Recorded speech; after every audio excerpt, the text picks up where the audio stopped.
രാജ്യത്തെ നടുക്കിയ തമിഴ്നാട് തൂത്തുക്കുടി സാത്താൻകുളം കസ്റ്റഡി കൊലപാതക കേസിൽ പ്രതികളായ 9 പോലീസുകാർക്കും വധശിക്ഷ വിധിച്ചു. മധുര 1-ാം അഡീഷണൽ ജില്ലാ സെഷൻസ് കോടതിയാണ് ചരിത്രപരമായ ഈ വിധി പുറപ്പെടുവിച്ചത്.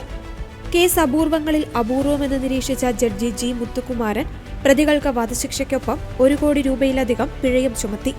മുൻ ഇൻസ്പെക്ടർ ശ്രീധർ, സബ് ഇൻസ്പെക്ടർമാരായ രഘു ഗണേഷ്, ബാലകൃഷ്ണൻ, ഹെഡ് കോൺസ്റ്റബിൾമാരായ മുരുകൻ, സാമിദുരൈ, കോൺസ്റ്റബിൾമാരായ മുത്തുരാജ്, ചെല്ലദുരൈ, തോമസ് ഫ്രാൻസിസ്, വെയിൽ മുത്തു എന്നിവർക്കാണ് വധശിക്ഷ ലഭിച്ചത്. കേസിലെ മറ്റൊരു പ്രതിയായ പോൾ ദുരൈ വിചാരണയ്ക്കിടെ കോവിഡ് ബാധിച്ചു മരിച്ചിരുന്നു. 2020 ജൂൺ 19-നാണ് മൊബൈൽ ഷോപ്പ് ഉടമയായ ടി ജയരാജനും മകൻ ജെ ബെനിക്സും പോലീസ് കസ്റ്റഡിയിലാകുന്നത്. കോവിഡ് ലോക്ക്ഡൌൺ നിയന്ത്രണങ്ങൾ ലംഘിച്ച് കട തുറന്നു എന്നാരോപിച്ചായിരുന്നു ഇവരെ സ്റ്റേഷനിലേക്ക് കൊണ്ടുപോയത്. എന്നാൽ സ്റ്റേഷനിൽ വെച്ച് ഇരുവരും അതിക്രൂരമായ മർദ്ദനത്തിന് ഇരയായി. ജൂൺ 22-ന് ബെനിക്സും 23-ന് ജയരാജും ആശുപത്രിയിൽ വെച്ച് മരണപ്പെട്ടു. ജനങ്ങളെ സംരക്ഷിക്കേണ്ടവർ തന്നെ നിയമം കയ്യിലെടുത്ത ക്രൂരമായ കൊലപാതകം നടത്തിയത് അംഗീകരിക്കാനാവില്ലെന്ന് കോടതി വ്യക്തമാക്കി.